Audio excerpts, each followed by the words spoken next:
بسم اللہ الرحمن الرحیم عن ابی ہریرہ رضی اللہ تعالی عنہ قال رسول اللہ صلی اللہ علیہ وآلہ وسلم من صام رمضان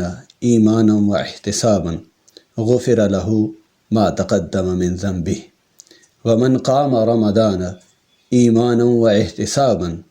غفر له ما تقدم من ذنبه ومن قام لیلۃ القدر ایمانا واحتسابا غفر له ما تقدم من ذنبه۔ حضرت ابو ہریرہ رضی اللہ تعالی عنہ سے مروی ہے کہ حضور نبی اکرم صلی اللہ علیہ وآلہ وسلم نے فرمایا، جس شخص نے حالت ایمان میں اور ثواب کی نیت سے رمضان المبارک کے روزے رکھے تو اس کے پچھلے گناہ معاف کر دیے جاتے ہیں، اور جو رمضان میں ایمان کی حالت اور ثواب کی نیت سے قیام کرتا ہے اس کے بھی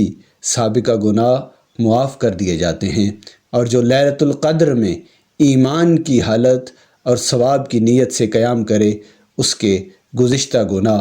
بخش دیے جاتے ہیں۔ عشرہ رحمت میں